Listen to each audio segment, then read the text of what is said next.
A Feast of Crows 200-page update. I thought this was a lot that happened in these 200 pages.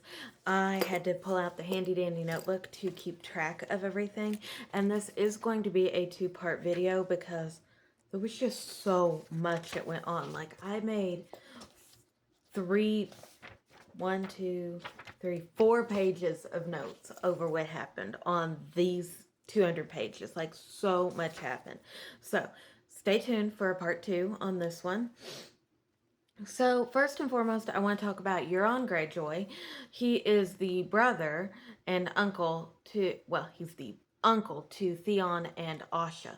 And it really kind of makes me mad that they changed her name in the show because I like her name. We can have like 500 Aegon Targaryens, but we can't have two Ashas. Like, it makes no sense to me. But anyway, he is constantly trying to take over. He's in the Iron Islands. He's like, I will rule all. We're going to make alliances with the Dragon Queen, and I'm going to have all of the ships, and I'm going to rule the Seven Kingdoms, and the Ironborn will forever be free. Well, Asha is like, hey, pick me, pick me. And she does present a very good argument. And I honestly, if I was Ironborn, I would have stood behind Asha. But it's common throughout the chapters that Euron's gifts being poisoned. Like, it's mentioned over and over and over that Euron Greyjoy cannot be trusted. He is not a good person. He's called the Crow's Eye.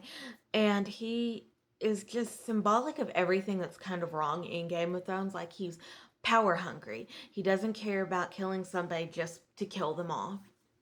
He is one of those people that just is icky, you know? And I think the character that got to play him in the show is fabulous. He like hits that icky nail on the head. Like, he is just, not my person.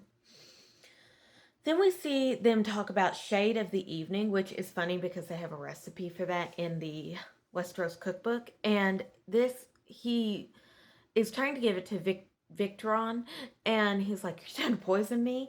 And I thought that was funny. And then there's also another saying, along with Euron's gift being poisoned, that Balon was mad, Aeron was madder, and Euron is the maddest of them all. And that is so accurate. Like, we thought Theon Greyjoy was kind of power hungry. He just didn't succeed in getting any power. But in this, it's like Euron Greyjoy thinks that he walks on water. And Euron thinks that Daenerys is going to be his queen, which is hysterical because I can just picture him walking up to Daenerys and being like, I'm yours, baby. And I can't picture that going over well at all.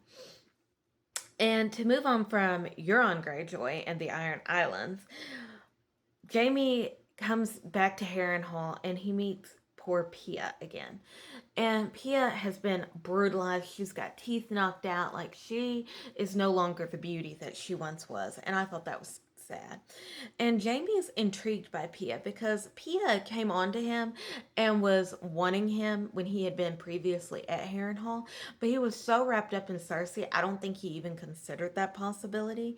And yet during this, he's aroused. He thinks that maybe something could happen with Pia because he's lost all faith in Cersei. And honestly, I think the show did a really piss poor job of showing that.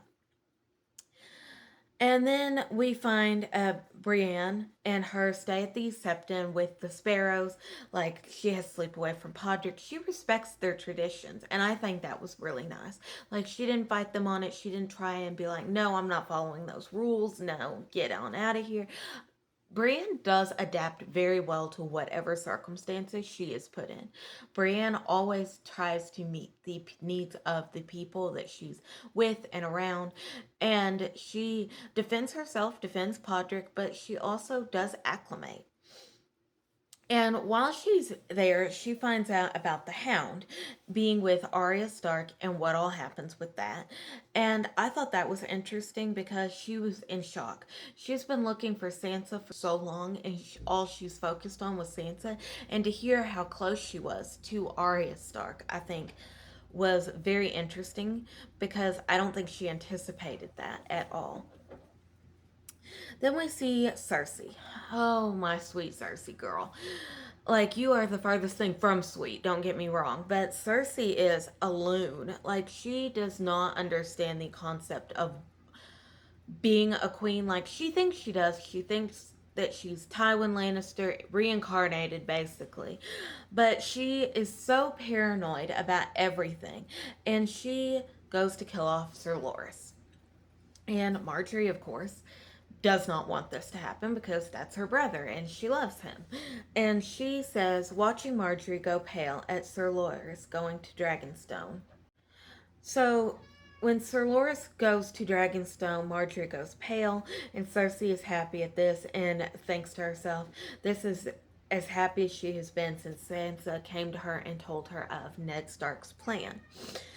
And Cersei thanks everyone that she is kind to because she mentions several people. She mentions childhood friends.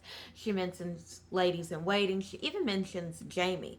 She thinks that everybody she is kind to repays her in betrayal. Like, she thinks, oh, I tried to help Sansa.